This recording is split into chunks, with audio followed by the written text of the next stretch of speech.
Today I'm speaking with Dr. Roger Kreuz. He's a professor of psychology at the University of Memphis and associate dean in the College of Arts and Sciences. Dr. Kreuz is the author of 6 books on the psychology behind language. Most recently, he's been shedding light on the impact of AI on communication and language. With over 3 decades of experience at the forefront of cognitive psychology and psycholinguistics, Dr. Kreuz is one of the world's sought-after leaders when it comes to understanding human communication.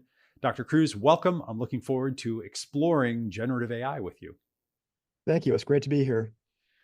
Okay, so let's dive right in. So what is originality and what is plagiarism? You could think of originality and plagiarism as being 2 ends of a continuum. Hmm. So on the one end, people are very consciously copying somebody else's work. On the other end, you have things that are totally novel. Many people have claimed that there is no such thing as originality. Many people have argued that to have an original thought simply means you've forgotten where it came from, that Hmm. nothing is new under the sun, that there really is no such thing as originality. But if that's true, there's a line you can cross between originality and plagiarism where things become very problematic. If you Mhm. take somebody else's work and don't acknowledge them or compensate them, that really is either plagiarism or, to use its legal term, copyright infringement. Mhm. So the 2 endpoints are relatively clear. Everything in the middle is gray, and it's often decided by the courts or by professors, but there is really not a good working definition for either plagiarism or originality that everybody agrees on. Yeah, and I'm also an artist. And in the art world, there are literally artists that are called appropriation artists, where they just go and take things, change them a little bit, but in a kind of fundamental way. And then they argue, oftentimes in court, and sometimes they win and sometimes they lose, right? Yeah. The line between appropriation and homage, for example, is very gray. Many artists claim to have been very strongly influenced by others, and it's hard to imagine them not being influenced by others. But when you cross over and actually reproduce very important aspects of a work, then that's when people get very upset or litigious, as often happens. So it's a very gray area. Yeah, and with generative AI, it it's doing something, it's doing this kind of third thing in many cases where it's getting to the essence of many works and then kind of pulling that out, and then a bunch of people are all saying, but that was mine, but it kind of is and it kind of isn't, and so it's in some kind of meta gray area or something like that. That's exactly right. And there have been a number of court cases just recently. Sarah Silverman sued a couple of the AI companies claiming that her book was used along with many other people's books, including one of my books, as it turns out, to Mm. train large language models. And the idea is that we didn't agree to that. We aren't being compensated for that, but yet companies are making money off of the raw material that went into making these large language models. The courts have not been kind to this so far because the idea is that the AI doesn't spit out Sarah Silverman's book back to people, that it's being transformed in a novel way. And Yes. therefore, my guess is that there probably won't be very much successful litigation against these large language model companies because it really is not substantially similar. It's doing something very different, although it's using the raw material provided by, well, a lot of people. Yeah, I remember reading several years ago a book about Google, and when they did their large book project where they scanned, I think it was millions of books or something. And I remember the quote in the book where I think it was the guy who was in charge of the project was interviewed for the book. And he said, yeah, Larry and Sergey, they're not scanning the books so that humans can read them. They're scanning them so that the AI can read them. Yeah. And back then, no one really had any idea of what this was. And it was very proprietary. And so, whatever they were doing with it, no one even understood because they couldn't see or even understand if they could see. So it was all just kind of happening. But now that it's a little more out in the open and you can go and talk to it and you can find the clues of this, now a lot more people are getting wise, right? I think that's right. Yeah. It was Mhm. always there in the background. You could actually search for terms in the Google Books archive and you could read snippets. But in some cases, whole chapters, and some of my books are there. And I think, well, I never gave permission to have entire chapters of my book available to the public like that. So I think, well, maybe that's a good thing. Maybe it gives people a taste of this work and they want to go out and buy it. But in other cases, I think it really is true that we never agreed to these things. When I signed my copyright release forms, I was still not giving permission to have my work used in that way. But now it is public because it is the case that this is being used as raw material for large language models, and it's totally opaque where that material came from.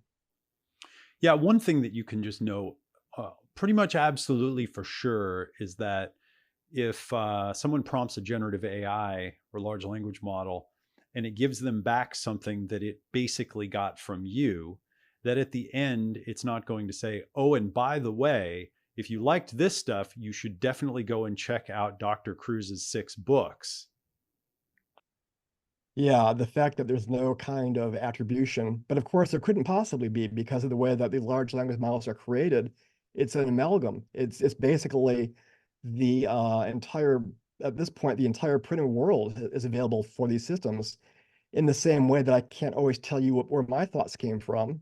Maybe something I heard 10 years ago that became an important way that I think about the world, but I can't tell you who that was or when it was. So in a way, they both have this same problem. You can't necessarily state where it came from because it came from a lot of places, a lot of different Mm, ways into your consciousness in the case of people, or into the model in the case of the AI chatbots. yeah. And also, to be fair, if I went to one of the large language models and I said, what is a book that I should read about language and communication and other things, it very well might recommend you because it does know references like this. And I have found incredible books and music and movies by using it as a tool to find things. So there's also that. Yes, that's certainly true, and will also very happily make up references that don't exist. That's a huge problem in my field because I've asked ChatGPT to give me information about topics, and then I can't find the references because in many cases they've simply been manufactured. They don't really exist in the world. They're simply hallucinations from the system. Yeah. Yeah. Yeah. Fascinating. So, so I've been teaching a lot of AI and prompting lately, and people ask me often when AI creates a, output or a generation, is this mine? Is this my idea? Can I copyright this? Is this copying someone else? So what are your thoughts there? A lot of people who know I'm working on this plagiarism book will say, "Oh, well, clearly AI is plagiarizing." And I say, "Well, no, I would argue that it's more close to ghostwriting. Mm, So there yeah. really is some other agent out there that you are basically taking the work from. The work didn't exist previously. If it did, that would be plagiarism. But since this is being created on the fly by the large language model, I think probably ghostwriting is a more accurate model for describing what's going on than plagiarism. Hmm. But ghostwriting obviously is fraught because normally you pay your ghostwriter, and you can use ChatGPT for free, or you can pay for the more advanced model. But it really is the case that we're talking about something that's quite different from just straight plagiarism. Yes, exactly. It's on a different order or level. Uh-huh. So how is this playing out in academia and in the kind of whole university and college world? I've been observing it on my campus, and I've also been reading a lot of things people are writing online, especially on Reddit. There are some very active threads going on about this. And it boils down to maybe three or four different possibilities. Some faculty are saying this is the apocalypse. This is something we must prohibit our students from using because it's not their own work. And therefore, we should try to really make clear in our academic conduct statements or in our syllabi that you can't use it. And that's fine, but that assumes that you're going to be able to detect it when it actually does occur. There are tools like Turnitin, which we've been using that to detect plagiarism for years in academia, and they now have an AI score. And the AI score is not all that accurate. It has lots of false positives, Hmm. So one could easily accuse a student mistakenly of using AI to create their report or their document. And so there's a lot of trepidation about whether or not it's possible to detect AI reliably. Other people have said, well, it's the world we live in. We have to learn to live with it. So students are going to go out into the world after they finish their degrees and use ChatGPT, use Grammarly. Why not teach them right now how to do it appropriately? Give them the tools, show them where it's weak, have them improve the output, and that's going to be very helpful for them. There's also certain kinds of assignments that ChatGPT is very bad at. A lot of faculty have switched to assigning self-reflection. ChatGPT is not self-reflective very well. It can't really do that very easily. Or professors will actually say, well, based on what we covered in class last week, what do you think of X? And so the student would have to regurgitate essentially what they did learn into a prompt, and that's not necessarily the easy thing to do. So there are different points of view being taken, and at most universities, there's no real policy. It's emerging, and different people are very concerned for very different reasons, but there's no consensus so far, just a lot of confusion and a lot of angst, quite frankly. Yeah, many years ago, I worked in the real estate industry, and I worked helping real estate and mortgage companies to hire people and build their teams. And one of the one of the things that we would do sometimes. So I remember one team I worked with, where we were hiring a receptionist for their front office. And so what we did was we had a group hiring, and so we had maybe a dozen or 15 people that all responded, and they all came in, and we told them about the role and the position and showed them around the office. And then we said, okay, here's a blank piece of paper and a pencil. Now write us a letter telling us why you're the one to hire for the job and about your qualifications. And it was very interesting because at least 50% of them were disqualified immediately, because you could just see that they weren't qualified to do a receptionist position because they couldn't communicate in writing very well. We literally had some people that would that as soon as we said to do that, they would stand up and just walk out, without even kind of saying anything. And so this might be what it has to go back to here. When you take your college exam, you go in and it's like you and a pencil and a piece of paper, and you have to kind of prove that you know what you're talking about or something. Yeah, and actually, that's one other idea that people have suggested very recently.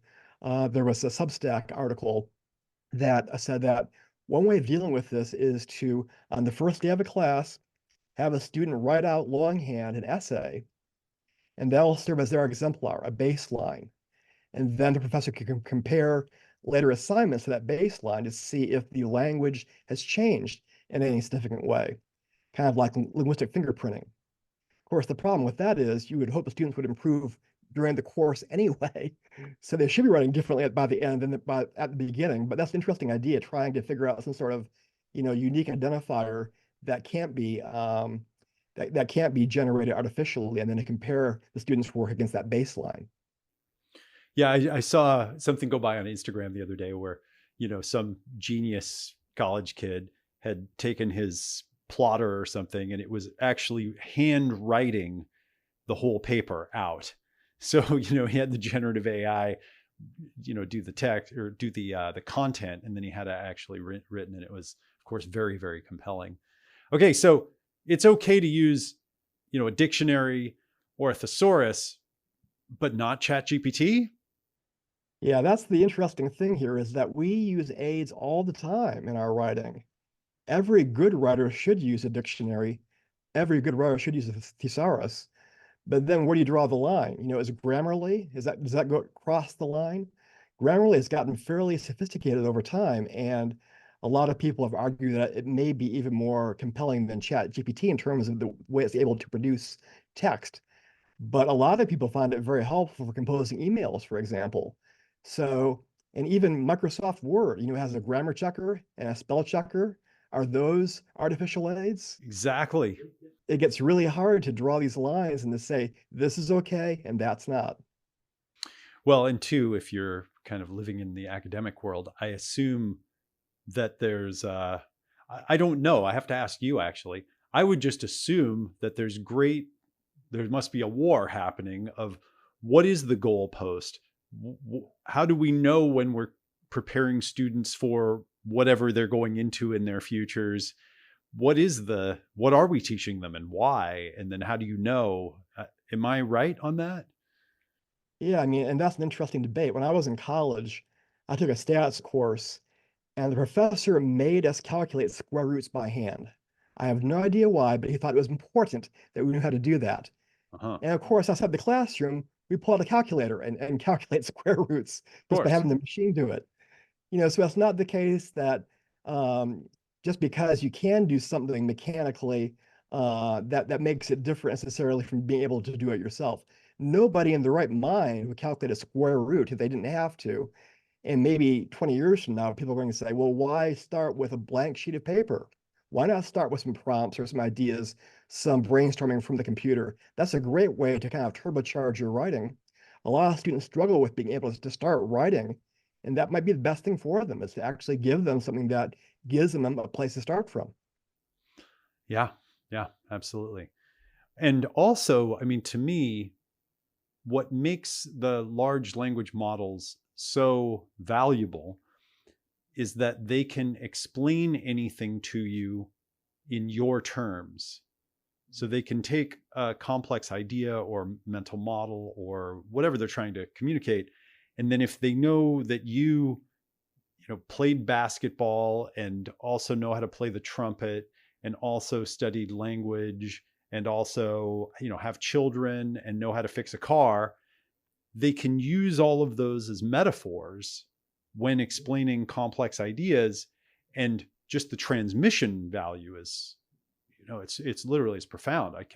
I'm shocked every time I do it. Like pretty much every time I use it, I'm shocked, but I don't see people really using it in order to learn mostly and to develop themselves.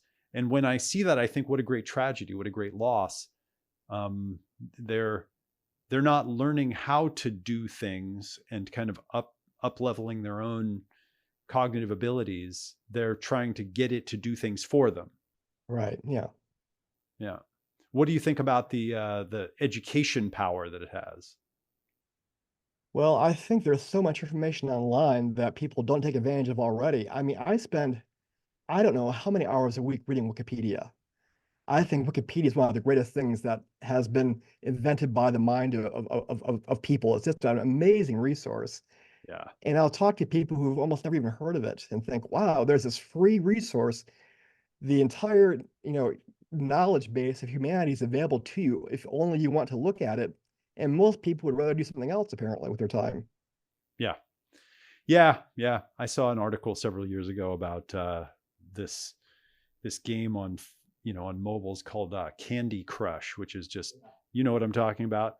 And the article said, I forgot, but like 9 million people spend more than 2 hours a day playing the game, or some, spectacular number. And when you just do the math on how many hours of human consciousness go into things like this when they could be doing these other, but again, who am I to say what is right for someone to be doing with their time and attention? It just strikes me that if more people understood how valuable knowledge was and what it could do for them, that they would use it more. Right. Yeah. Mm-hmm. So how do you detect original thinking, and how do you teach it, and why is it important?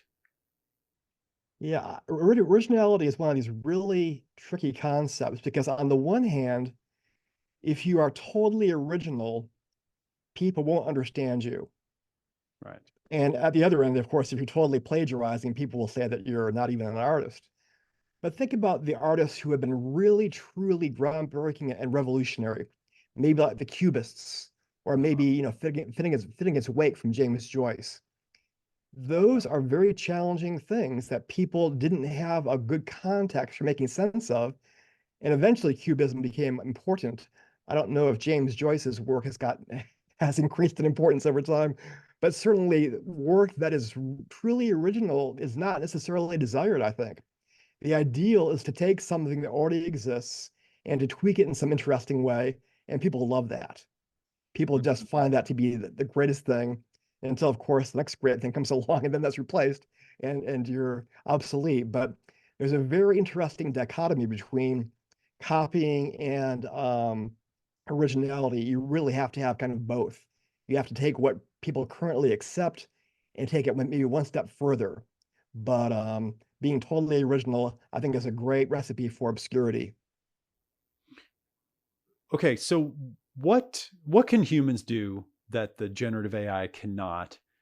And what makes the difference, to be a great writer? Yeah, I don't really know for sure what ChatGPT and the other large language models can do. I've not spent a huge amount of time with them myself. Hmm. I like to think that I write a whole lot better than ChatGPT, and that might just be me and my vanity because that's what I have, you know, been rewarded for during my career. But it really is the case that what writers can bring to writing that computers can't is to make connections that I think are really not already explicit in the training sets that they've been exposed to. People will generate metaphors that I don't think computers can generate because the connections between concepts don't exist in their training. And that's an example of, using figurative language or language that is, really evocative that might be beyond what's possible right now. I say that with caution, and I might deny it 5 years from now, but right now, I think at least there are ways in which human intuition, human connections between concepts outstrips what's available through these large language models. Okay, quick action step here. So the key is learning how to prompt better. You start out prompting by just asking questions and talking to AI like it's a helper, but you quickly realize that getting better at prompting is a huge accelerator and game changer for your own success in life. So these prompts will not only help you get a lot more done faster and accelerate your success, but they'll also help you really get prompting and get better at it. You can get all of these as a gift from me just by going to metamind.co/gift. That's metamind.co/gift, and I'll put that link below, and then just opt in to get it. I've also created a powerful video for you called AI in the Future of Business and Work and Success that demonstrates some of the key mindsets and prompting strategies to help you get up to speed and get a lot more out of generative AI.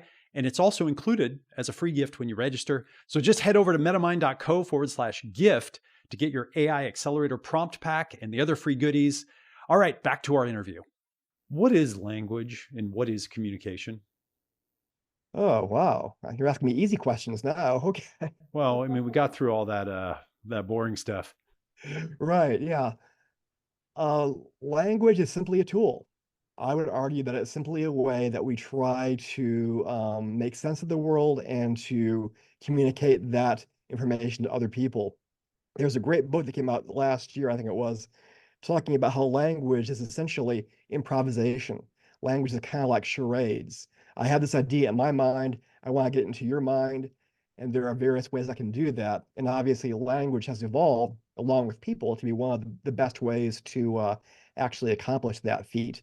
And it really, I think, represents both the wonderful aspect of humanity, the things that we create that are beautiful, but also, now we're seeing the darker side, disinformation, misinformation, and it really makes me sad sometimes to think about how language is being perverted and twisted in ways that are really unhealthy for our culture. Mm. Yeah, that's nice. Language, it's a tool. Language is basically an information tool. It's like an abstract tool or an abstract tool set, maybe. Yeah. I mean, that's my point of view. Other people have argued different things to say it's not really information. The point of language is to persuade. That language evolved to persuade other people to do what you want them to do, and that we should probably think more about the social aspects of language than the cognitive aspects of language. But that's a debate that rages in academia, and there's no obvious answer to that question, I guess. That would be a kind of a more of a Machiavellian or an instrumentalist kind of perspective. It's to get a particular result, which it certainly is in many cases. Yes. I mean, especially if you're Machiavellian. I mean, then it definitely is that thing. But Yeah, and language is the perspective too. So then what's the distinction between language and communication? Or what is communication? Well, communication would be any kind of transfer of information, and it wouldn't just be human. Bees communicate. Um, Many species actually have relatively sophisticated communication systems. The line that linguists typically draw is that human language is productive. We can talk about things that are not here and now. We can create new concepts, whereas the bees can only communicate about, the source of a nectar, the place where nectar can be found. And so it's not productive in that way. And when people have tried to teach animals to use language productively, it typically has not worked very well. The chimps who learn sign language, for example, basically use sign language to get things from other people, which Yeah, once again suggests that the purpose of language might be kind of different than just the communication of information. yeah, yeah.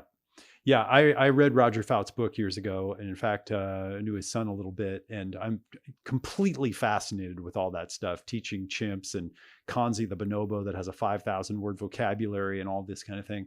Um, it is, it's as if we humans literally live in different realities or different levels of the matrix, where at a certain level, language is for one thing, and at another level, it's for a totally different thing. And between different people and different groups and different subcultures, language can be art in one place if you're a poet.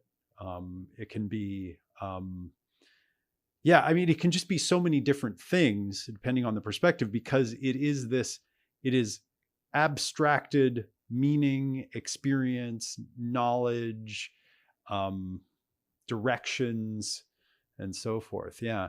So when you're thinking about, yeah, so I personally think I didn't get the benefit of a college education. I dropped out of my local community college to go on tour with a rock band and found that to be a lot of fun. And I wish that I would have. I mean, I really do wish that I would have.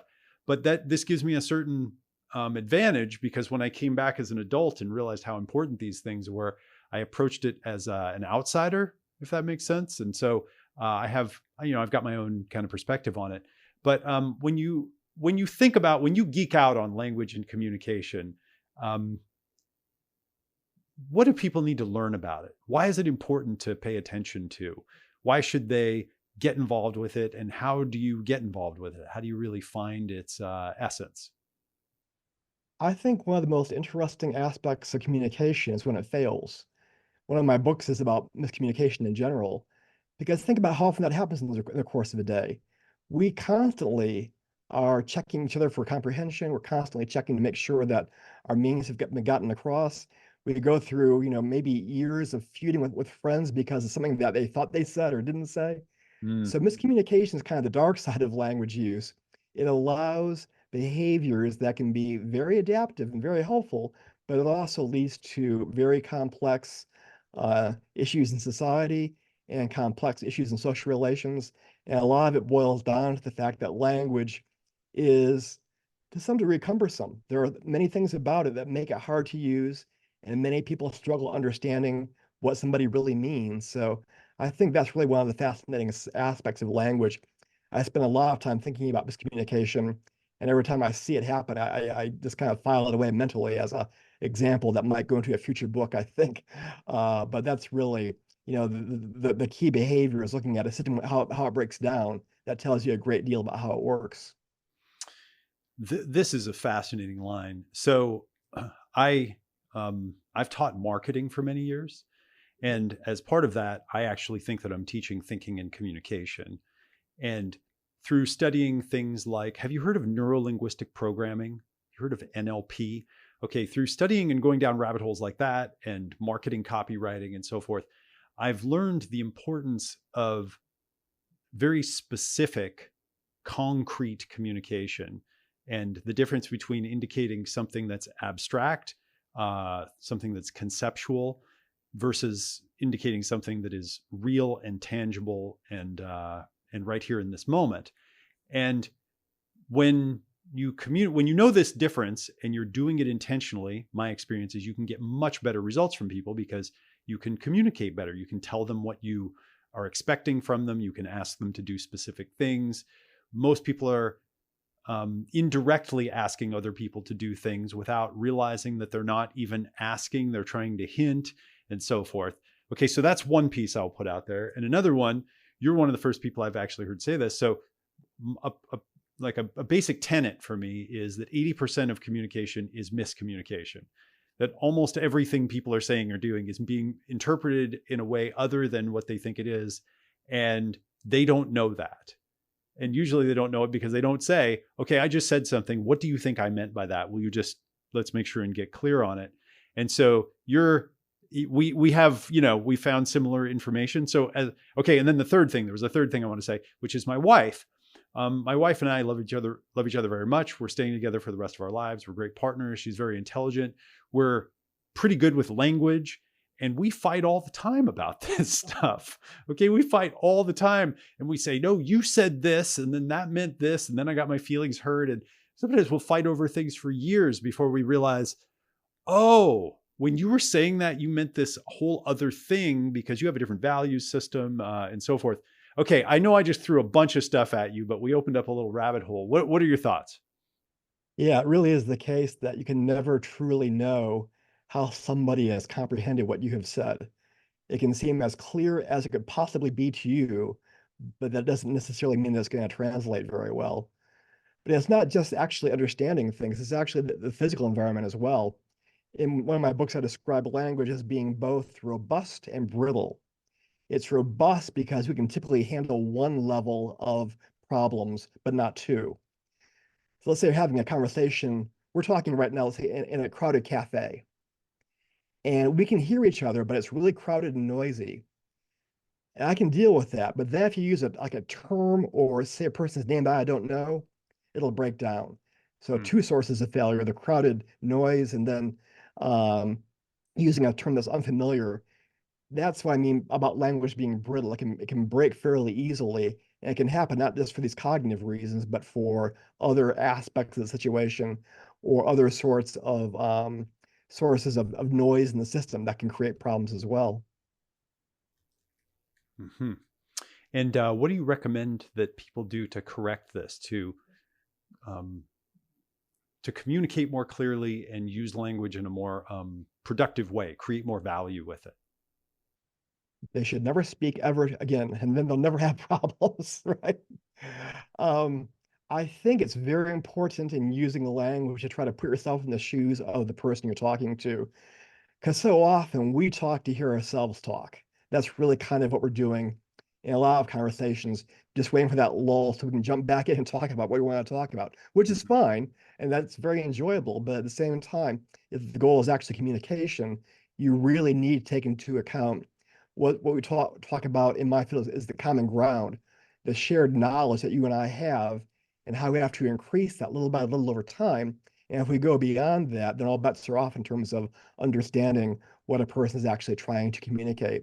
So it's a very interesting dance that we do as we build up common ground that we share between a speaker and a listener, and then utilize that in terms of talking about things in a way that makes sense to them, but maybe not to anybody else.